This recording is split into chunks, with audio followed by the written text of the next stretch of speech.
This video highlights key differences between the iPhone app user interface and the Insulet-provided controller or Android app.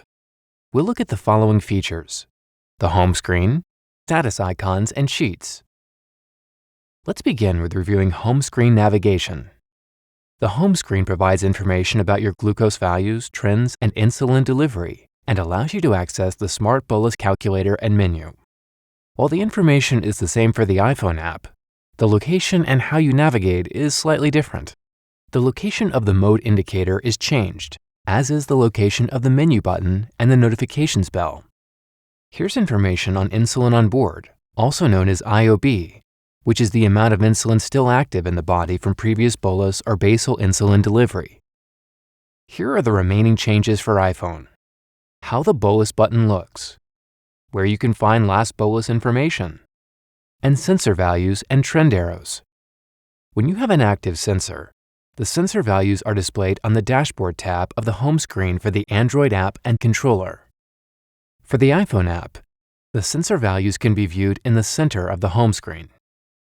The sensor graph expands to fit the whole screen when you rotate the phone to a landscape view, and the portrait orientation lock is off on the iPhone.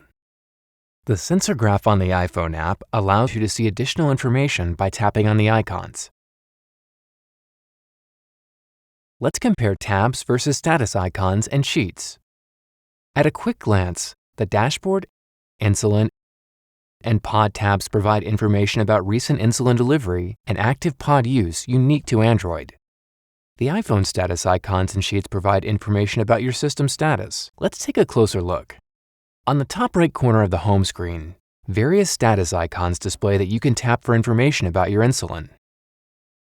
Tapping the status icon will bring up a status sheet. Status sheets are similar to the tabs used with the Android app and controller.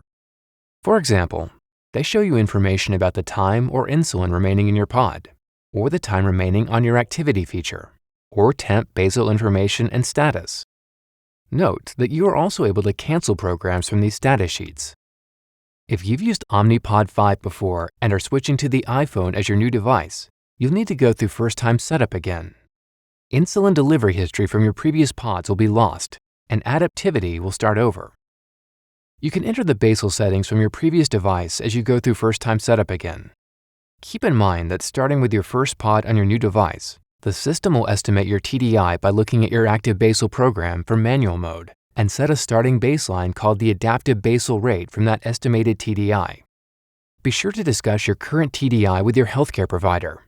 It may be helpful for them to compare your current TDI with your settings to determine if they should be updated or adjusted. That covers your tutorial. Thanks for watching.